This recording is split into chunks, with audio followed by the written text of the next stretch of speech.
Morning പ്രിയപ്പെട്ട പ്രേക്ഷകരെ, നമ്മളിപ്പോൾ ശ്രീഹരിക്കോട്ടയിലെ സതീഷ് ധവാൻ സ്പേസ് സെന്ററിന്റെ ഓഗ്മെന്റഡ് റിയാലിറ്റി ചിത്രീകരണത്തിലാണ്. പ്രിയപ്പെട്ട പ്രേക്ഷകർക്ക്, ലോകമെമ്പാടും ഇരുന്ന് റിപ്പോർട്ടർ ടിവിയിലൂടെ വാർത്താദിനം തുടങ്ങുന്ന പ്രിയ പ്രേക്ഷകർക്ക് സ്വാഗതം. നമ്മൾ ഇന്ത്യ ചരിത്രമെഴുതാൻ പോകുന്നൊരു ദിവസമാണ് ഈ പ്രഭാത വാർത്തയുമായി പ്രേക്ഷകർക്കൊപ്പം നിൽക്കുന്നത്. നോക്കൂ, എൻ്റെ പിന്നിൽ കാണുന്ന ഈ ബാഹുബലി ISROയുടെ ഏറ്റവും പുതിയ GSLV LVM മെഷീനാണ്. ലോഞ്ച് വെഹിക്കിൾ മാർക്ക് 3 മെഷീനാണ് ചരിത്രമെഴുതാൻ വേണ്ടി ഇന്ത്യയെ ചന്ദ്രനിലേക്ക് കൊണ്ടുപോകാൻ പോകുന്നത്. ഇന്ത്യയുടെ പതാക ഇനി ചന്ദ്രന്റെ പ്രതലത്തിൽ പാറാൻ ഒരുപക്ഷെ വർഷങ്ങൾ മാത്രം, ചെറിയ ഇടവേള മാത്രമേ ബാക്കിയുള്ളൂ. ഗഗൻയാൻ എന്ന പദ്ധതിയിലേക്ക് ഇന്ത്യ ഒരു പടി കൂടി അടുക്കുന്നു. ചന്ദ്രയാൻ 3, ചന്ദ്രന്റെ ദക്ഷിണ ധ്രുവത്തിലിറങ്ങുന്ന 4ാമത്തെ രാജ്യമാകാൻ ഇന്ത്യ. ഇത് ഇന്ത്യയുടെ ഒരു ചെറിയ കുതിപ്പായിരിക്കും, പക്ഷേ മാനവരാശിയുടെ ഒരു വലിയ കുതിപ്പ്. പ്രേക്ഷകർ ഓർമ്മിക്കണം, ഇതിനു മുമ്പുള്ള 2 ദൗത്യങ്ങളിൽ ആദ്യത്തെ ദൗത്യം സമ്പൂർണ്ണ വിജയമായിരുന്നു, പക്ഷേ അത് ഹാറ്റ് ലാൻഡിംഗ് ആണ് നടത്തിയത്. പ്രേക്ഷകർ ആദ്യം മനസ്സിലാക്കേണ്ടത് എന്താണ് ചന്ദ്രയാൻ 3. പേലോഡുകളെല്ലാം ഇരിക്കുന്നത് യഥാർത്ഥത്തിൽ ഈ LMVയുടെ ഏറ്റവും ഉയർന്ന പ്രതലത്തിലാണ്. ആ ഉയർന്ന സ്ഥലത്താണ് ലാൻഡർ ഉള്ളത്, റോവർ ഉള്ളത്. ഇത് ലാൻഡറിനാണ് ഇതിനകത്ത് ഏറ്റവും വലിയ പ്രത്യേകത. ലാൻഡർ കഴിഞ്ഞ തവണ ഉള്ളതിനേക്കാൾ കൂടുതൽ കരുത്താർജിച്ച ലാൻഡറാണ്. കഴിഞ്ഞ തവണ നമ്മളതിന് പേരിട്ടത് വിക്രം ലാൻഡർ എന്നാണ്. ആ ലാൻഡറിൻ്റെ ഉള്ളിലാണ് റോവർ ഇരിക്കുന്നത്. ആ റോവർ യഥാർത്ഥത്തിൽ നമ്മുടെ കൊച്ചു കളിപ്പാട്ടം പോലെ 6 വീലുകളുള്ള ഒരു ചെറിയ ഉപകരണമാണ്. അത് ചന്ദ്രൻ്റെ പ്രതലത്തിലേക്ക് എത്തും. ചന്ദ്രയാൻ 2ൻ്റെ ദൗത്യ സമയത്ത് 3 പ്രധാനപ്പെട്ട ഭാഗങ്ങളായിരുന്നു. അതിലൊന്ന് ഒരു ഓർബിറ്റർ, രണ്ടാമത്തത് ലാൻഡർ, മൂന്നാമത്തത് റോവർ. ഇതിൽ ഓർബിറ്റർ എന്ന് പറയുന്നത് ഇന്ന് ഈ LMV മെഷീനിലില്ല. കാരണം ഇപ്പോഴും ചന്ദ്രൻ്റെ ഭ്രമണപഥത്തിൽ ഓർബിറ്റർ കറങ്ങുന്നുണ്ട്. 7 വർഷമാണ് ഈ ഓർബിറ്ററിൻ്റെ കാലാവധി. ആ ഓർബിറ്ററിൽ നിന്ന് വേർപെട്ട ലാൻഡർ, അത് അന്ന് വിക്രം ലാൻഡർ ആയിരുന്നു. ഇന്ന് ഈ LMV മെഷീനിലുള്ള പ്രൊപ്പൽഷൻ മൊഡ്യൂൾ എന്ന് പറയുന്ന ഒരു പേടകമുണ്ട്. ആ പ്രൊപ്പൽഷൻ മൊഡ്യൂളാണ് ഈ റോക്കറ്റ് ഭൂമിയുടെ ഭ്രമണപഥം കഴിഞ്ഞ് വേർപെടുമ്പോൾ ചന്ദ്രൻ്റെ ഭ്രമണപഥത്തിലേക്ക് ലാൻഡറിനെയും റോവറിനെയും എത്തിക്കുന്നത്. എൻ്റെ ഒപ്പം പ്രേക്ഷകർക്ക് കാണാം, ഈ ഓഗ്മെന്റഡ് റിയാലിറ്റി വഴി നമ്മൾ നിർമ്മിച്ചെടുത്ത LVM ലോഞ്ച് വെഹിക്കിൾ മാർക്ക് 3 എന്ന റോക്കറ്റിൻ്റെ സമീപത്താണ് ഞാൻ നിൽക്കുന്നത്. ഇതാണ് ആ LVMൻ്റെ വിക്ഷേപണത്തറയിലെ ഏറ്റവും ഗ്രൗണ്ട് ആയിട്ടുള്ള, ഏറ്റവും അടിസ്ഥാനമായി പ്രതലം തൊട്ടു നിൽക്കുന്ന പ്രദേശം. പ്രേക്ഷകർ കാണുന്നത് പോലെ അതിശയപ്പെടേണ്ട കാഴ്ച തന്നെയാണ് കേട്ടോ. ഏകദേശം 14 നില കെട്ടിടത്തിൻ്റെ വലിപ്പമുണ്ട്. ഞാനിപ്പോൾ നിൽക്കുന്നത് 12 നില കെട്ടിടത്തിൻ്റെ ഉയരത്തിലാണ് നിൽക്കുന്നത്. ഈ സതീഷ് ധവാൻ സ്പേസ് സെൻറ്ററിൽ ഈ ലോഞ്ചിങ് പാഡിലുള്ള 12ാമത്തെ നിലയിലാണ് ഞാൻ നിൽക്കുന്നത്. ഏകദേശം നമ്മൾ പ്രേക്ഷകർക്ക് ഇത് കാണാൻ സാധിക്കുമെങ്കിൽ LVM മെഷീൻ്റെ ഏകദേശം മധ്യഭാഗമേ ആകുന്നുള്ളൂ എന്നാണ് ഞാൻ മനസ്സിലാക്കുന്നത്. ഇന്നത്തെ ദിവസത്തിൻ്റെ പ്രത്യേകത, അതിൻ്റെ സന്തോഷം, അത് പ്രേക്ഷകർക്ക് ഞങ്ങളുടേതായ സാങ്കേതിക വിദ്യയിൽ വളരെ തെളിവാർന്ന പ്രേക്ഷകരിലേക്ക് എത്തിച്ചുകൊണ്ടിരിക്കുകയാണ്. കൗണ്ട് ഡൗണിന് തയ്യാറെടുക്കൂ. Count down for augmented reality Chandrayaan 3യുടെ വിക്ഷേപണമാണ് പ്രേക്ഷകർ കാണാൻ പോകുന്നത്. ആ വിക്ഷേപണത്തറയിൽ നിന്ന് പ്രേക്ഷകർക്ക് അതിൻ്റെ ദൃശ്യങ്ങൾ കാണാം. 6:35 count down starts now. Chandrayaan 3 augmented റിയാലിറ്റിയുടെ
സർപ്രൈസ് നമ്പർ 2. റിപ്പോർട്ടറിന്റെ ഓഗ്മെന്റഡ് റിയാലിറ്റിയിൽ ഞാൻ നിൽക്കുന്ന ഇടം പ്രേക്ഷകർ കണ്ടിട്ടുണ്ടാവും. ഈ സ്ഥലത്താണ് ഇതാണ് ഇന്ന് വിക്ഷേപിച്ച് ചന്ദ്രന്റെ പ്രതലത്തിലേക്ക് എത്താൻ പോകുന്ന നമ്മളുടെ വിക്രം ലാൻഡർ. ഇന്നിതിന്റെ പേര് ലാൻഡർ മൊഡ്യൂൾ എന്നാണ്. ഈ ലാൻഡർ മൊഡ്യൂളിൽ നിന്ന് വേർപെട്ടു വരുന്ന ഉപകരണമാണ് റോവർ. പ്രേക്ഷകർ കാണുന്ന ഈ റോവർ. ഞാനിപ്പോൾ നിൽക്കുന്നത് ചന്ദ്രന്റെ കൃത്രിമ പ്രതലത്തിലാണ്. ചന്ദ്രന്റെ ഓഗ്മെന്റഡ് റിയാലിറ്റിയിലൂടെ നിർമ്മിച്ചെടുത്തിരിക്കുന്ന മാതൃകാ പ്രതലത്തിലാണ്. ഒരു കാര്യം ആദ്യമേ തന്നെ പ്രേക്ഷകരോട് പറയാം, ചന്ദ്രനിൽ ഇങ്ങനെ പോയി നിൽക്കുക സാധ്യമല്ല. 6-1 മാത്രമേ ഉള്ളൂ അവിടെ ഗുരുത്വാകർഷണം. ഞാൻ നിന്നാൽ തന്നെ പറന്നു പോകും. എൻ്റെ ഭാരം 6-1 ചുരുങ്ങുകയും ചെയ്യും. രണ്ടാമത്തത്, അവിടെ പ്രാണവായു ഇല്ല. അതുകൊണ്ട് തന്നെ നമുക്ക് കൃത്യമായും ഓക്സിജൻ അവിടെ ലഭ്യമാക്കണം. 3, ഗ്രാവിറ്റി നിയന്ത്രിക്കുന്നതിന് ആവശ്യമായുള്ള സംവിധാനം വേണം. തണുപ്പ് പറഞ്ഞറിയിക്കാൻ പറ്റാത്തതാണ്. 235 ഡിഗ്രി -ഡിഗ്രിയാണ് താപനില. ഈ റോവറും ലാൻഡറും ഇറങ്ങാൻ പോകുന്ന ദക്ഷിണ ധ്രുവത്തിൽ ഇരുട്ട് മാത്രമേ ഉള്ളൂ, അവിടെ പ്രകാശവുമില്ല. ഇതൊക്കെ പ്രേക്ഷകർ മനസ്സിലാക്കണം എന്ന് പറയാൻ വേണ്ടി ഇതൊരു മാതൃകാ ചിത്രീകരണവുമാണ്. നിങ്ങൾക്കതിന് സൂക്ഷ്മമായി തന്നെ ഇത് പരിശോധിക്കാം. ഇതിലെ പാറക്കെട്ടുകൾ, ഗർത്തങ്ങൾ, ചെറിയ പർവ്വതങ്ങൾ, ഇതിലെല്ലാത്തിലൂടെയും ഈ റോവറിൻ്റെ സഞ്ചാരമുണ്ടാവും. റോവർ ഇങ്ങനെ ഉരുണ്ടുരുണ്ടുരുണ്ട് പോയി കുഞ്ഞു പ്രതലത്തിലൂടെ ധാതുക്കളുടെ, ജലാംശത്തിൻ്റെ ഒക്കെ കണക്കുകളും ഡാറ്റയും ഈ ഇരിക്കുന്ന ലാൻഡറിന് കൊടുക്കും. ലാൻഡറും റോവറും തമ്മിലുള്ള ഈ കമ്മ്യൂണിക്കേഷനാണ് യഥാർത്ഥത്തിൽ നമ്മൾ ഉദ്യോഗപൂർവ്വം കാത്തിരിക്കുന്നത്. ഈ ലാൻഡറിന് സേഫായി സോഫ്റ്റ് ലാൻഡിംഗ് നടത്തണമെങ്കിൽ, അതാണ് ചന്ദ്രയാൻ 2 സംഭവിച്ചു പോയ പാളിച്ച. ഒരിക്കൽ കൂടി പ്രേക്ഷകരോട് പറയാം.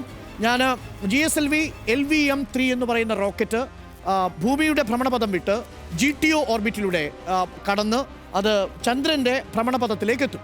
അതൊരു ആ ഭ്രമണപഥത്തിൽ നിന്ന് ദക്ഷിണ ധ്രുവത്തിലേക്ക് എത്തിയാൽ പിന്നീട് ഈ ലാൻഡറിനെ ഈ പ്രൊപ്പൽഷൻ മൊഡ്യൂൾ അതിൽ നിന്ന് സ്വതന്ത്രമാക്കും. എടുത്തെറിയുന്നത് പോലെയാണ് അനുഭവപ്പെടുക. കാരണം ചന്ദ്രനിൽ ഗ്രാവിറ്റേഷൻ ഫോഴ്സ് ഉണ്ട്. അപ്പോൾ താഴേക്ക് വരുമ്പോൾ 3 km/s എന്ന വേഗതയിലായിരിക്കും ഈ ലാൻഡർ താഴേക്ക് വരിക. അങ്ങനെ ഈ ലാൻഡർ താഴേക്ക് വന്ന് ഈ ചന്ദ്രൻ്റെ പ്രതലത്തിലെത്തി സേഫായി സോഫ്റ്റ് ലാൻഡിംഗ് നടത്തും. സോഫ്റ്റ് ലാൻഡിംഗ് നടത്തിയതിനു ശേഷം ഈ ലാൻഡറിൽ നിന്ന് ഈ റോവർ വാതിൽ തുറന്ന് സാവധാനം പുറത്തേക്കിറങ്ങി.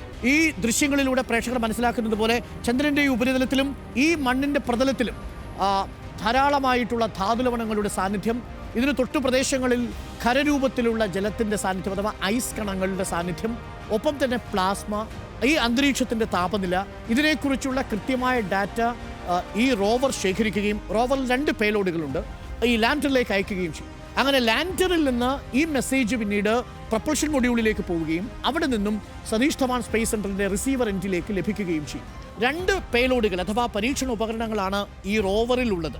ഒരു ചന്ദ്രദിനം, നേരത്തെ ലാൻഡറിൻ്റെ കാര്യം പറഞ്ഞതുപോലെ 14 ഭൗമ ദിവസമാണ് ഈ റോവറിൻ്റെയും ആയുസ് എന്ന് പറയുന്നത്. എന്തായാലും ISROയുടെ ബാഹുബലി എന്ന് വിളിപ്പേരുള്ള ഈ GSLV LVM മെഷീൻ വിക്ഷേപിക്കുന്ന ഈ റോവറിലും 2 കുഞ്ഞൻ പരീക്ഷണ ഉപകരണങ്ങളുണ്ട്, 2 പേലോഡുകളുണ്ട്. ഈ പേലോഡുകളുടെ കരുത്തിലാണ് ചന്ദ്രയാൻ 3 ചന്ദ്രനിൽ ഇനി നമുക്കറിയേണ്ട ആ രഹസ്യങ്ങൾ എത്തിക്കുന്നത്.